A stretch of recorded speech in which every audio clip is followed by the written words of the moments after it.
Excellent. So you also did some other stuff at Seeker, the 2 seasons of that, which was a pretty fun, interesting environment. You're working with Sam and his crew again. Legend of the Seeker was so much fun to make. It was a confusing show because ABC was the sort of the parent, parent, and they're a Disney company. And it was all go, and I don't think anyone had actually read the books. And the books, for those who know them, are full of, all sorts of weird dominatrix, strange, twisted sex, basically. And about 2 weeks before we actually started shooting the series, some guy who's probably some intern at Disney finally read the book and wrote the book report. And it reached up the chain, and there was this, no, stop! So everything was stopped. Oh, wow. And it all had to be kind of rapidly rewritten because they're prudish, but really it's not kind of family entertainment having someone shove a dildo up someone else's. And so they kind of rapidly recreated the series.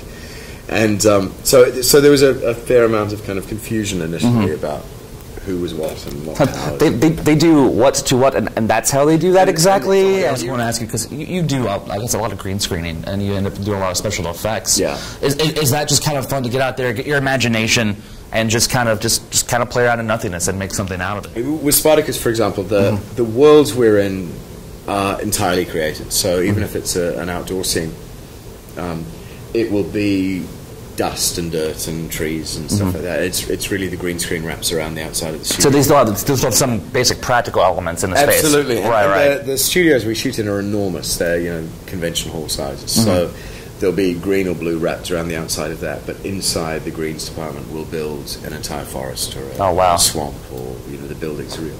So the having to imagine part isn't so much. We tend to deal with real props. Because there's a lot more involved though, and they're used to it.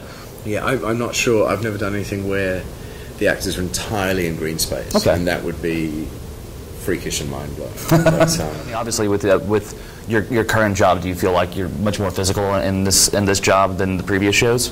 Yeah, I somehow have ended up doing kind of fighty stuff, and I'm the most uncoordinated retard. I've never been in a real fight. I'm like, don't hurt me. Put the hand over the face, the classic look there. Yeah. So I don't know quite how it's happened, but it's quite fun. Yeah. And I want to write a letter to my 13-year-old me going, it's okay, one day you'll be able to beat up the big guys. Even if it's scripted that you have to beat them up. You still win. You're still the guy. Yeah.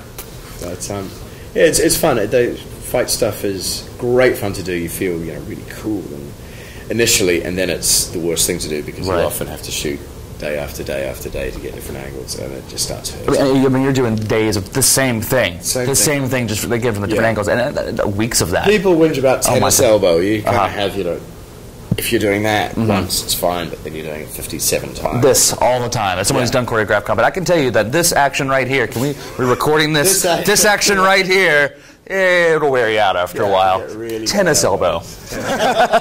Well, Craig, thank you so much for your chat. It's been a great And you're going to have a fantastic weekend, and we'll catch you on the circuits there. Thank you very much. All right, thank you guys.